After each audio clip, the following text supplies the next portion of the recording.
Ladies and gentlemen of the jury, you haven't heard the story. They haven't told you anything of what their investigation actually showed. They didn't tell you what actually happened on that morning.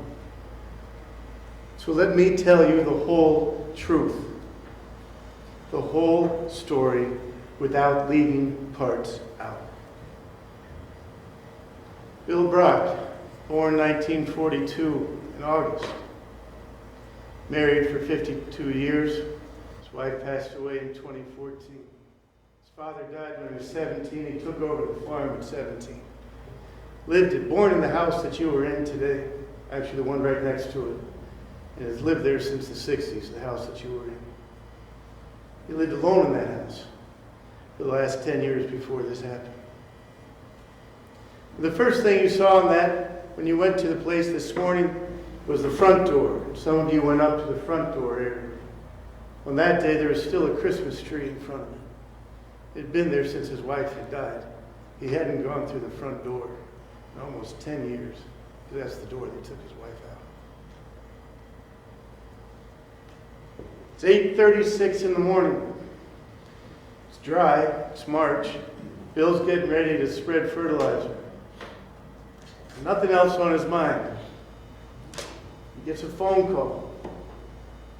He gets a phone call from a very sophisticated organization, organized crime ring, is what I'll call it.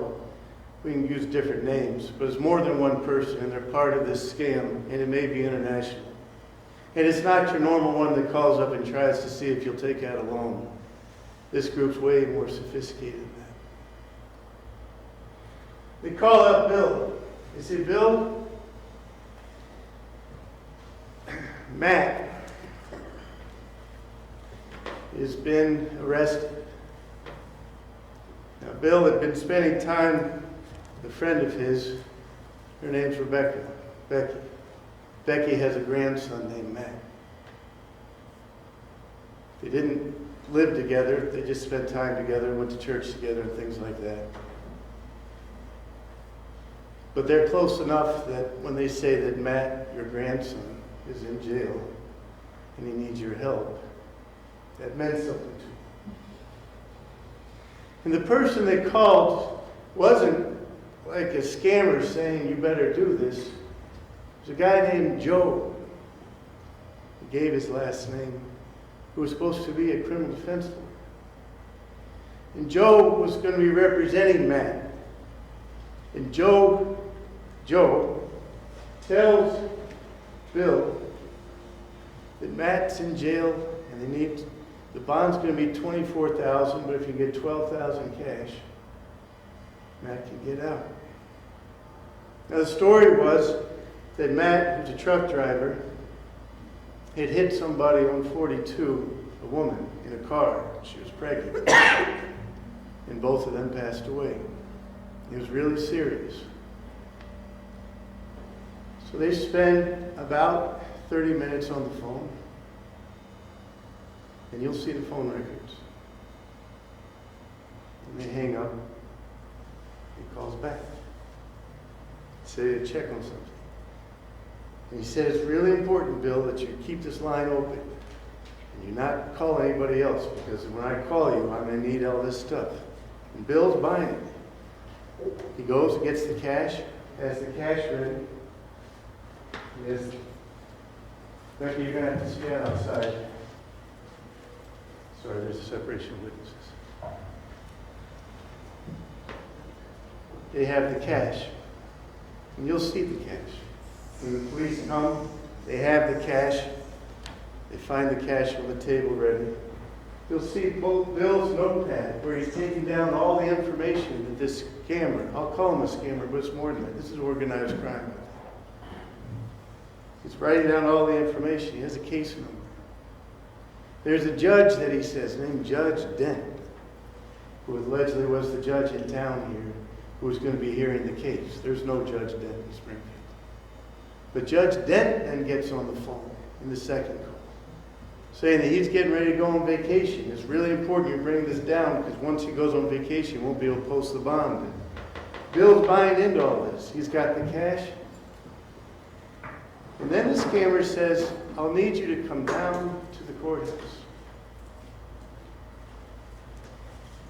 And there'll be a lady named lo-letha in a black sedan at the courthouse, in the parking lot, at a specific address on Main Street. I want you to bring that money down.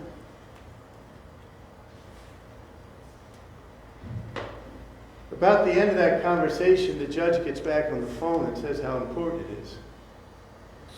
Bill asks the judge, what's Matt's last name? And the judge hangs up. Bill then, and you'll be able to see his records, tries to call Becky, who you just saw walk in, and you'll probably see her on the stand later. And he tries to call Matt, and he tries to call Matt's dad, Mark, who's Becky's son, to try to figure out what's going on. Becky doesn't answer the phone. She's out doing something. Matt and Mark also don't answer the phone. They're out doing something. You'll see this on the phone. He's trying to get in touch with people. He can't. Not knowing if this is a scam or real, since he can't get in touch with anyone, he calls the scammer back, thinking he's calling the lawyer back. The lawyer answers. And they're talking. And they're going back and forth on how to pay, and Joe's saying, just bring this, just what to do.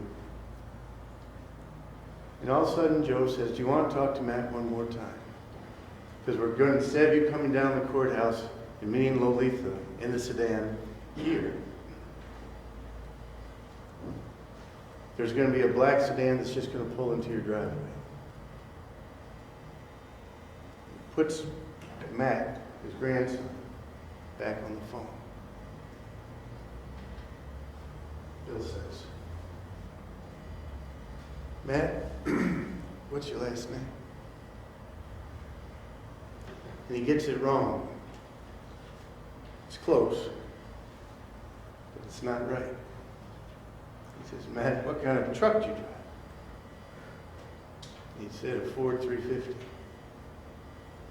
He's got a Dodge if we're talking the pickup, and he drives a Volvo semi if we're talking semis. And this is where it really changed.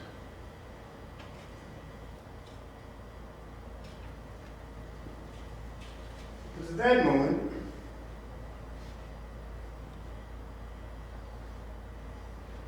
the phone gets handed to somebody else.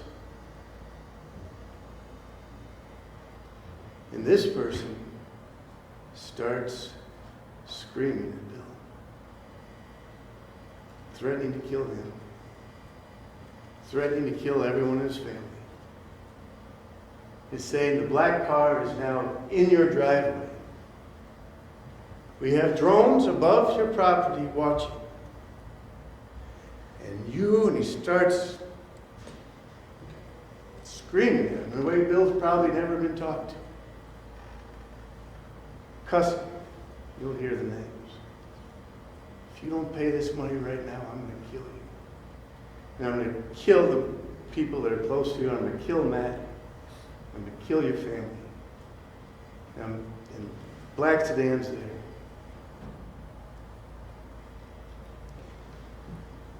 Now, there's going to be a series of questions about this black sedan. It had tinted windows in the back so you couldn't see who was in the back of it from the kitchen. Bill looks out and sees that there's this black sedan sitting in his driveway. And then someone from the black sedan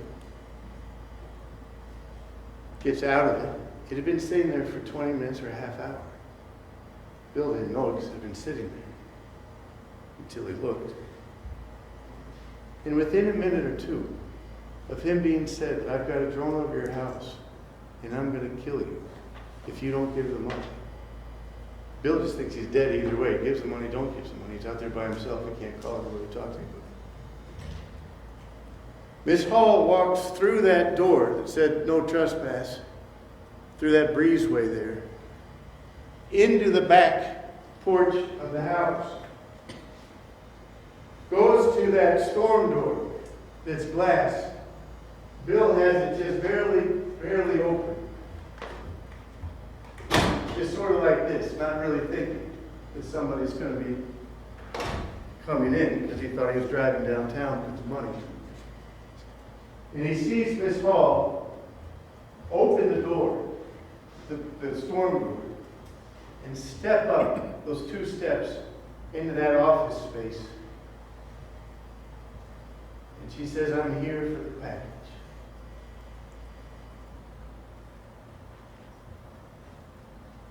When the scammer, if you want to call him that, the organized crime representative or that group, said that they were going to kill him, Bill went and got an old .22 caliber pistol. He had it, trying to figure out what his next step was going to be. And as she starts coming to the door and walking in, he's going towards the door with the gun. And she enters the property, enters the room, the kitchen, or the office without consent. Essentially, she's a burglar at this point, whether she knows it or not.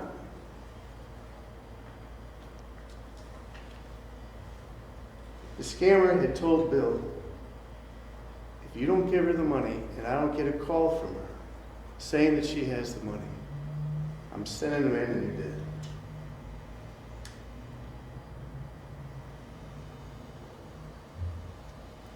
Bill, when she says, "I'm here for the package," it's confirmation that she's part of this to him, obviously. She's in his house as a burglar, with the scammers saying they're going to kill him with a drone over the house. Bill's backs are out. "Just give me the phone. Just give me the phone." He's just trying to buy a minute. He's not trying to shoot her. He's not trying to kill her. He's not trying to do anything. He's trying to get the phone because that phone is a problem. She's saying, "Help, help." Bill's already been told for the last 2 hours, 3 hours, 4 hours that this is a scam and stuff. The information's trying to process. He said, "Just give me the phone." She won't give him the phone. She won't give him the phone. They go to her house, to her car. They're out in the driveway. The driveway part that's closest to the house there that you guys all walked down. He said, "Give me the phone or I'll shoot you in the leg." She wouldn't give the phone. He shot her in the leg. He's looking. They get around to the other side of the car. She's trying to get in the car. He doesn't know if she's trying to get a weapon or what she's trying to do, or maybe she's just trying to leave. And she starts slamming the door on his head, creating multiple stitches to his ear and to his head. And then more shots were fired. He calls 911 to try to get help there. 911 shows up 7 or 10 minutes later. She's still alive. He's still sitting there with the gun. They're trying to bring in a helicopter to care flight Miss Hall out of there since she's been shot. She's still alive. He's telling the police to tell the helicopters to be careful because there's drones in the air that are still around from this guy.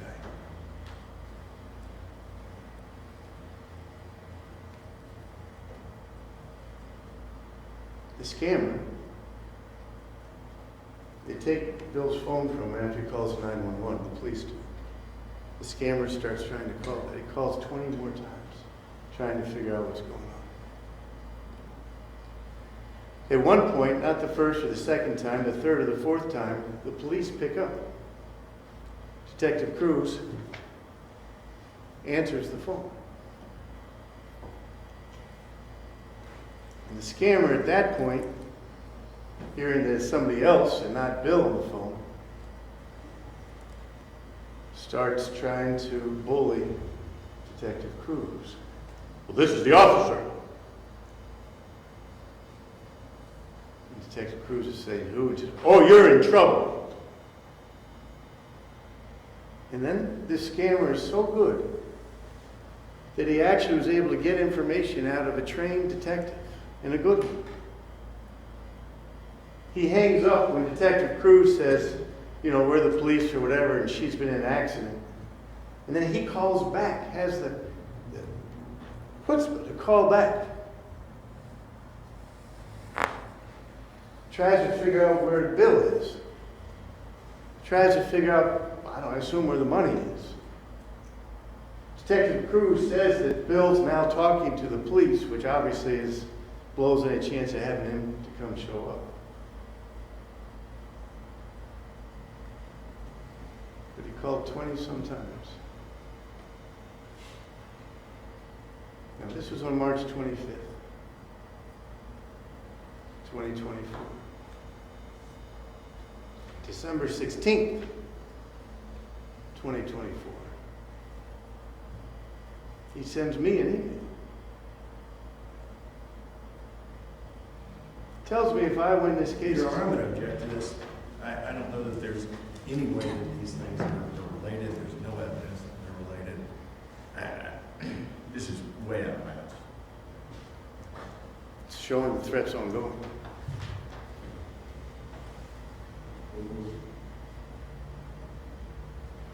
Sends me an email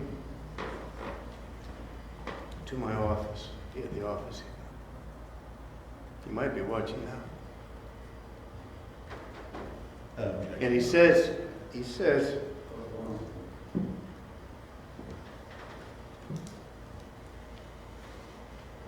I guess Mr. Ronnie can make up whatever he wants as part of his own. I have an email. It seems to me that there's no connection between the two, or there's been no connection. That's what I'm going to hear. Thank you. Says he'll gladly take my life if I win this case.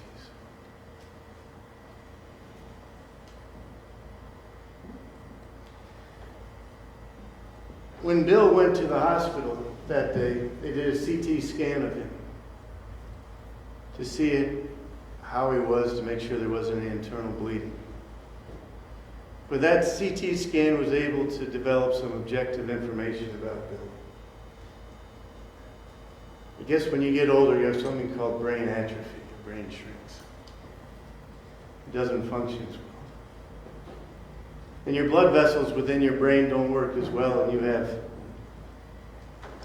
minor brain death in various regions of your brain that affect your ability to process information in the way that a younger person can. It's not that you can't, it just takes you longer to process it sometimes. You're going to hear from doctors that Bill suffers from both those conditions.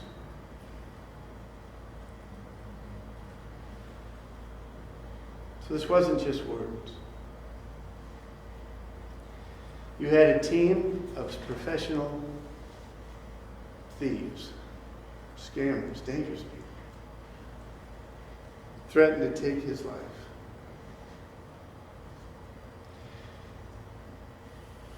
You have Ms. Hall, who you guys will have to make this call on this one. She very well may be a completely innocent victim of this, as I'll argue later that Bill is. But there's some facts that don't make sense. We know that the scammer has lo-letha Hall's information way before the Uber records would show that the scammer was in contact with Ms. Hall. We have Ms. Hall coming from Columbus for this job, and she puts in her GPS coming this direction on 70. And then going to South Charleston and ultimately to his address, which is not something you would randomly pass by under any scenario. You have her communicating with somebody, and you'll hear it. You'll hear the video.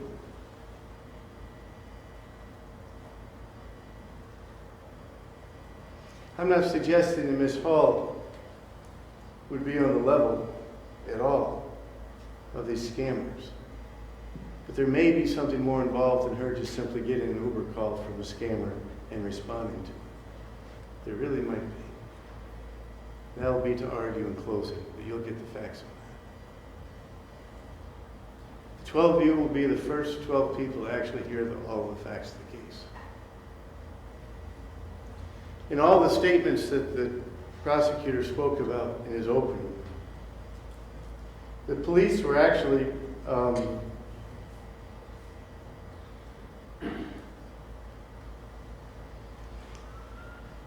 just picking up pieces of what Bill was saying as he's being treated by medics.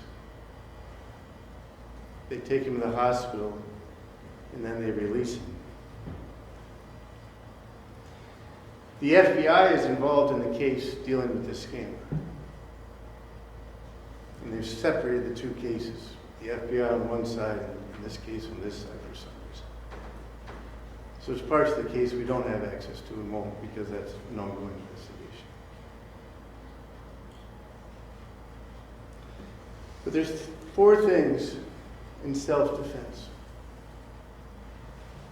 The state would have to prove to you, beyond a reasonable doubt, that Bill had something to do with creating this situation. Obviously, that's not true. He was just trying to spread fertilizer. That Bill did not have an honest belief that he was in imminent fear of death or serious physical harm. Obviously, that's not true. That Bill didn't have a reasonable belief when he's told that he's going to be killed, that there's drones over his head, and then a black sedan with tinted windows shows up at his house, and somebody he's never seen before comes out and burglar enters his house without permission, trespasses, and says, "I'm here for the package." Obviously, that'd be a reasonable belief. Lastly, they'd have to prove to you beyond a reasonable doubt that Bill's use of force was unreasonable in the circumstances. Bill believed that he was going to die. And that Matt was going to die. If Miss Hall made the phone call to these people saying that they didn't get their money.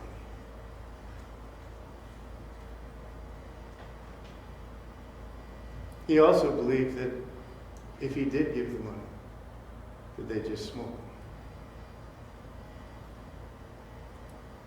They're that cold.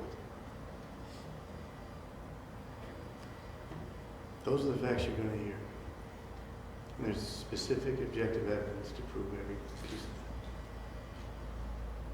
that. And after you hear that evidence, and you put yourself in his shoes with his conditions, and the judge will tell you that if the belief was honest, even mistaken, in other words, if Miss Hall was a complete innocent, was just there and had no idea of anything, but he honestly believed, and there was a good faith belief that she was part of that organization, even if mistaken, your verdict must be not guilty. Thank you.